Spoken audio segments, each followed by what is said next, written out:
नमस्कार विद्यार्थी मित्रांनो, ॲस्पिरंट टाइम या यूट्यूब चॅनलवर आपले स्वागत आहे। तुम्हाला माहीतच आहे की WRDची जी रिस्पॉन्स शीट आहे, फर्स्ट रिस्पॉन्स शीट ती आलेली आहे। आज आपण असिस्टंट ड्राफ्ट्समॅन याचा एक्सपेक्टेड कट ऑफ बघणार आहोत। त्याआधी तुम्ही जर चॅनलवर नवीन असाल तर आपल्या चॅनलला सबस्क्राइब करा। पटापट सर्वांनी चॅनलला सबस्क्राइब करा। तुम्ही व्हिडिओ बघता पण चॅनलला सबस्क्राइब करत नाही। ओपन मध्ये मेलचा जो कट ऑफ लागेल तो लागेल 162 प्लस आणि ओपन फिमेलचा लागेल 158 प्लस। बघा, या कट ऑफ मध्ये 5 ते 10 मार्क्स मागे पुढे होऊ शकतात।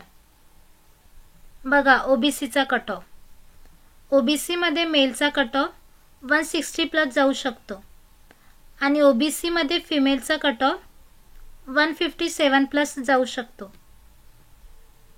तुम्हाला माहीतच आहे ओबीसी आणि ईडब्ल्यूएस याचा जवळपास सेम कट ऑफ लागतो। ईडब्ल्यूएस मध्ये मेलचा कट ऑफ 160 प्लस आणि फिमेलचा 157 प्लस। नेक्स्ट बघा,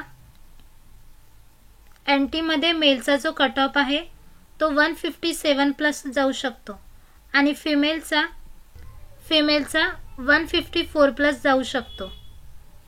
बघा, एनटीचा हा ओव्हरऑल कट ऑफ आहे।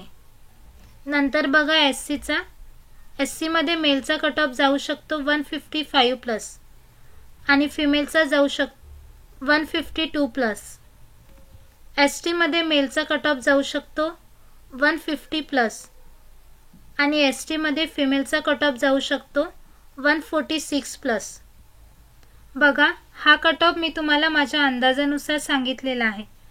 याच्यामध्ये 5 ते 10 मार्क्स प्लस मायनस होऊ शकतात। तुमचे किती क्वेश्चन बरोबर आहे हे तुम्ही मला कमेंट बॉक्समध्ये सांगा।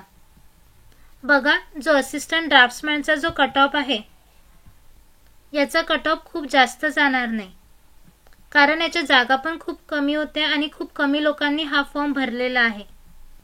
तुम्ही जर चॅनलला सबस्क्राइब नसेल केलं तर पहिले चॅनलला सबस्क्राइब करा आणि बेल आयकॉनवर क्लिक करा, त्यामुळे नवीन अपडेट तुमच्यापर्यंत पोहोचू शकेल।